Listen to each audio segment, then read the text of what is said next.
हमने तो आज आग्रह किया है अमित शाह साहब से भी और नड्डा साहब से भी, ये हो गया चुनाव प्रचार बहुत, अब इनका इलाज करें।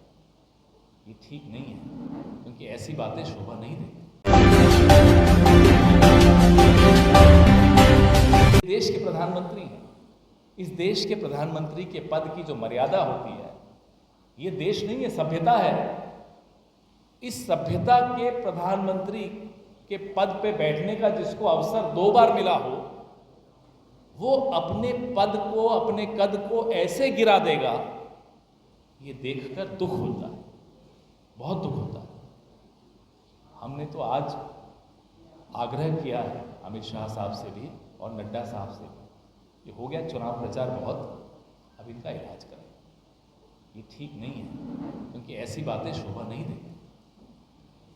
अब 6 चरण तो हो गए, जो होना था हो चुका है, मोदी जी भी जानते हैं वो हो चुका है जो होना था।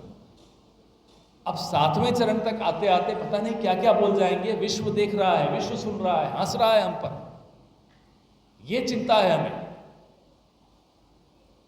सबसे ज्यादा जो चर्चित हमारी गारंटी है पूरे देश में, वो 30 लाख नौकरियों की गारंटी है, भर्ती भरोसा की गारंटी है, पहली नौकरी पक्की की गारंटी।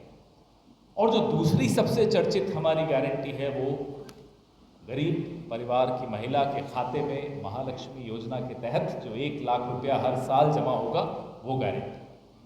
उसकी चर्चा पूरे देश में हो गई। पेपर लीक को रोकने के लिए कानून बनाने की जो हमने गारंटी दी है, उससे लोग उत्साहित हैं, नौजवान उत्साहित हैं। किसानों के एमएसपी को कानूनी दर्जा देने का जो गारंटी है, उससे किसानों में बड़ा एक हर्ष और उल्लास की लहर है। फिर जो हमारे खड़गे साहब ने इतने दौरे किए, तो उनको आभास हुआ कि ये 5 किलो अनाज कम है, 10 किलो अनाज की आवश्यकता इस देश को अब है, इसलिए वो देना ज़रूरी है। और कोई एहसान नहीं है ये सारी बातें करके, इस देश पर कोई एहसान नहीं चढ़ाने जैसे मोदी जी चढ़ाते हैं। मोदी का अनाज, मोदी का नमक, ये सब नहीं है। देश का ही अनाज है, देश को ही वापस दे रहे हैं। इस देश की स्थिति ये हो गई पिछले 10 साल में कि ये 10 किलो अनाज देना आवश्यक है, ये सहारा देना आवश्यक है इस देश को। इसकी आवश्यकता बढ़ गई। आपसे इसके बारे में बहुत चर्चा हमारे कई नेता आकर कर चुके हैं। मुझे आलोक जी बता रहे थे, राजेश जी बता रहे थे, आज सुबह प्रेमचंद मिश्रा जी का भी फोन आया। सब प्रधानमंत्री के पद की गरिमा है इसमें कहीं नहीं। गलती प्रधानमंत्री करते हैं, चुनाव आयोग नोटिस नड्डा जी को देता है, तो कौन किसके सिर पे किसका ठीकरा फोड़ता है वो आपके सामने है।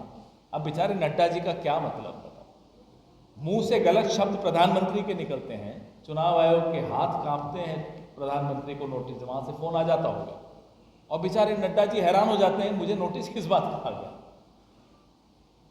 जिसको ये शहंशाह कहते हैं, शहजादा कहते हैं, वो शहीद ज़्यादा है इस देश का।